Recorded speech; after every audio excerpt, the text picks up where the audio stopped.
L'on dit souvent que l'ami de ton ami, c'est ton ami. L'ennemi de ton ennemi, c'est ton ami.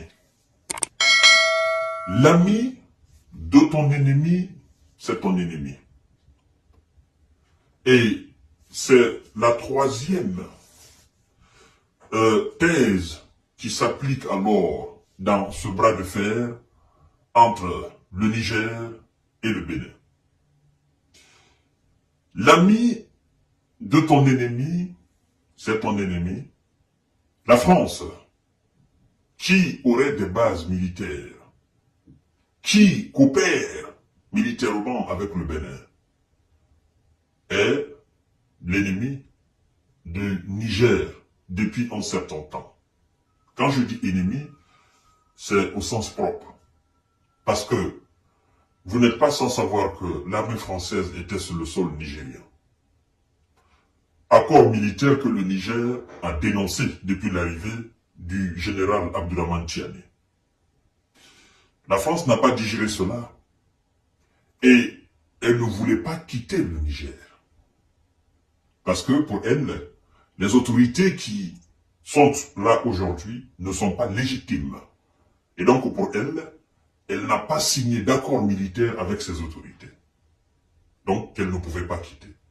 Nous avons épilogué là-dessus. Nous avons plusieurs fois fait des émissions sur cette situation désolante entre la France et le Niger. Et donc, le Niger a demandé le départ de l'armée française. Elle est partie. Le même Niger a dénoncé les accords militaires des États-Unis. Le même Niger demande le départ de l'armée américaine. Et c'est en train d'être fait.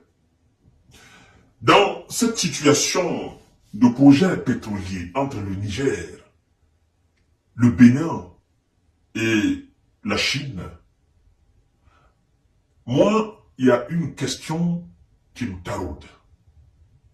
Vous savez, on ne peut pas faire un projet d'une telle envergure sans signer des accords solides. Des accords solides entre le Bénin, le Niger et la Chine. Il y a 3 grands pays impliqués dans ce dossier pétrolier. Vous comprenez? Parce que ce que d'autres considèrent comme un amusement, comme ce que d'autres considèrent comme un sujet d'orgueil, en réalité, lorsque vous signez des accords, d'accord, bilatéraux, vous vous devez d'honorer ces accords. Vous vous devez de respecter ces accords. Vous comprenez? Le premier ministre nigérien, Mohamed Lamine Zeyn, dit aujourd'hui que la partie béninoise a violé 10 de ces accords signés. 10, pas 1, pas 2, pas 3, mais 10, une dizaine d'accords qui ont été violés par la partie béninoise. La question qu'il faille se poser à ce niveau, ouverture de frontières, fermeture de frontières,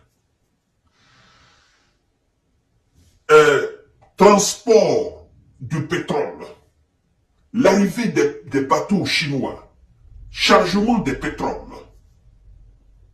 Alors, la question qu'il faille se poser, sérieusement et honnêtement, est-ce que le Niger, en signant ces accords, ou le Bénin, en acceptant que le produit, les hydrocarbures nigériens passent par le port de Séné, est-ce que le Bénin avait inclus l'ouverture des frontières ou fermeture des frontières avec le Niger?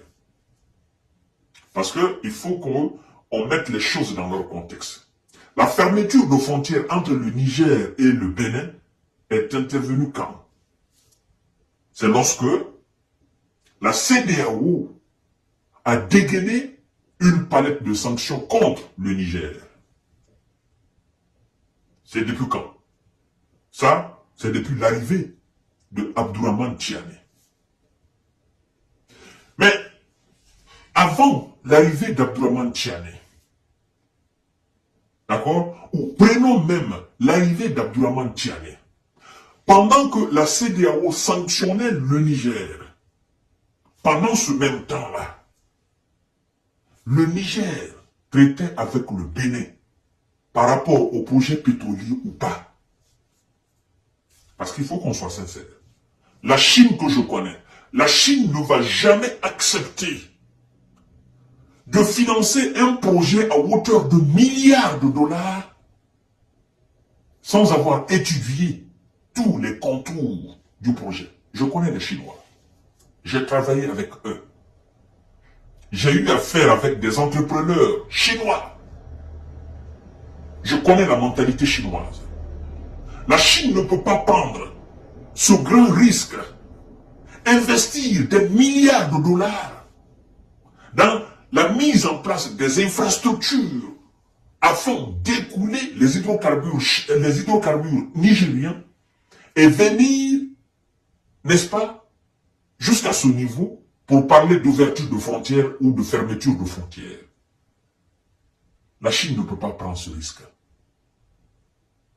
Mesdames et messieurs, pendant que la CEDEAO dégainait les sanctions contre le Niger, Patrice Talon travaillait de concert avec le même Niger pour l'exploitation, le transport des hydrocarbures nigérians.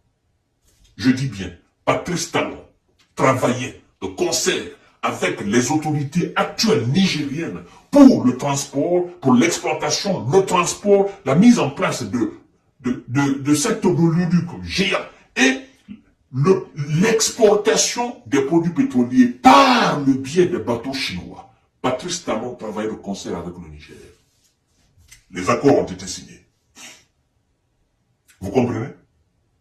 Et lorsque vous faites un peu montre de volonté, que vous jetez l'œil sur les sanctions de la CEDEAO dégainées contre le Niger, nulle part ailleurs, parmi ces sanctions, il n'a été question d'arrêt d'exploitation ou d'interdiction, n'est-ce pas, de transport des hydrocarbures nigériens par un quelconque port d'un quelconque pays membre de la CEDEAO. Nulle part il n'a été question. Et pour vous rafraîchir la mémoire, le président béninois s'est arrêté devant tout le monde entier, là, pour dire que l'histoire des pétroles, des hydrocarbures nigériens, c'est-à-dire l'exploitation et le transport des hydrocarbures nigériens, ne faisait pas partie des sanctions de la CEDEAO. Donc, nous sommes dans deux choses là. Il faut que vous compreniez. La frontière des pays membres de la CEDEAO qui ont décidé de sanctionner le Niger, les frontières sont restées fermées. Et donc, le Niger, à son tour, a fermé ses frontières à un certain nombre de pays de la CEDEAO qui ont décidé de fermer leurs frontières au Niger. Donc, le Bénin. Dans ce cas, si d'autres pays ont ouvert leurs frontières, après donc les sanctions de la CEDEAO, ont accepté d'ouvrir leurs frontières au Niger, et que le Niger, à son tour, a accepté d'ouvrir ses frontières à certains pays, c'est sur un certain nombre de critères du côté nigérian. Parce que la CEDEAO a dit qu'elle lève partiellement ses sanctions. Mais, le Bénin a fait une déclaration. Je crois que c'était le directeur du port béninois qui a fait une déclaration qu'il n'y a plus de sanctions sur les marchandises nigériennes. C'est-à-dire que la sanction était levée sur les marchandises nigériennes. On n'a pas parlé des hydrocarbures nigériens, mais on dit des marchandises nigériennes. Donc, les marchandises du Niger qui sortent de l'extérieur et qui rentrent au Niger. Vous comprenez? À travers les ports du Bénin. Le Niger n'a pas réagi par rapport à cette déclaration du directeur du port béninois. Et je crois d'ailleurs que c'était au niveau des membres du commerce nigérien qui a fait une déclaration, je ne me souviens plus de son nom, qui a fait une déclaration où il disait que le Niger maintient toujours l'exportation de ces produits à partir du Burkina et du Togo. Parce que ça a été le plan B quand les pays de la CEDEAO ont décidé de fermer leurs frontières au Niger. Les produits passaient par le Bénin, par le Burkina, par le Togo et par le Burkina. Protégés par, n'est-ce pas, les militaires et les gendarmes. Maintenant, mesdames et messieurs, dans tout ce que je viens d'expliquer là, nous n'avons pas parlé des hydrocarbures. Parce que les hydrocarbures ne faisaient pas partie des sanctions de la CEDEAO.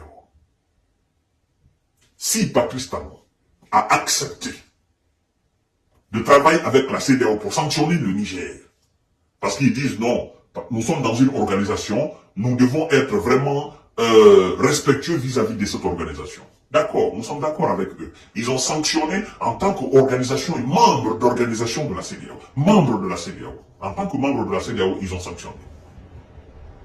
Cela n'a rien à voir avec les hydrocarbures. Et Patrice Talon continuait à travailler avec le Niger. Les Chinois continuaient à poser l'oléoduc géant, n'est-ce pas, long de 2000 km. Les Chinois continuaient à poser cela. Les travailleurs de cette entreprise chinoise continuaient à travailler, à poser. Ça s'est passé devant nous tous. Patrice Talon était là. En ce moment, on ne parlait pas d'ouverture de frontières. On a posé, n'est-ce pas, cet oléoduc jusqu'au port de Séné. Patrice Talon n'a rien dit. Il a accepté parce qu'il a signé des accords. Maintenant, on a commencé l'exploitation. Le produit a commencé à couler. Patrice Talon n'a rien dit. C'est à la dernière minute. Talon nous dit que pour que les hydrocarbures nigériens passent par le port de Séné, pour que les bateaux chinois viennent charger, il faudrait que le Niger ouvre ses frontières. Quel est le rapport entre l'ouverture des frontières et le chargement des hydrocarbures? Parce que le projet d'exploitation du pétrole nigérien, ça c'est un projet qui n'a rien à voir avec l'histoire des sanctions de la CEDEAO, qui n'a rien à voir avec cette querelle intestine entre le Niger et la CEDEAO. Et donc, les pays membres de la CEDEAO, et donc les présidents, n'est-ce pas, des pays membres de la CEDEAO. Ça n'a rien à voir. C'est deux choses diamétralement opposées. C'est comme les Américains aujourd'hui.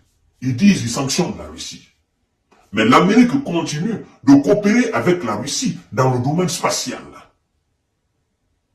L'Amérique continue de coopérer avec la Russie dans bien des domaines. La plupart des pays européens continuent de consommer les hydrocarbures russes. Pourtant, ils sont en train de sanctionner la Russie. Et donc, M. Patrice Talon dit, pour que les bateaux chargent, il faut que le Niger ouvre ses frontières. Maintenant, moi, il y a une question que je dois poser à ce niveau. Et vous allez m'aider à répondre à cette question. Si le Niger, avec tout ce que le Premier ministre a énuméré aujourd'hui, pour dire, il y a des bases françaises, et au niveau de ces bases, on forme des terreaux qui viennent déstabiliser notre pays. Si le Niger acceptait d'ouvrir ses frontières, mais que le Niger continue toujours, n'est-ce pas, d'exporter et d'importer ses produits à partir du Burkina et Togo, mais que cette frontière reste ouverte. Parce qu'il y a une différence entre ouvrir les frontières et faire passer les marchandises nigériennes à travers les ports du Bénin. Le Niger peut ouvrir ses frontières aujourd'hui, mais continue toujours, n'est-ce pas, de transporter ses produits qui n'ont absolument rien à voir avec les hydrocarbures. Le Niger peut ouvrir alors ses frontières, mais continue toujours de faire passer ses produits à travers Burkina Faso et le Togo. Qu'est-ce que Patrice Talon dira? En ce moment, il ne dira pas non. Il faut forcément que vos produits passent par nos ports. Et quelle garantie M. Patrice Talon donne aux Nigériens pour dire ouvrez vos frontières?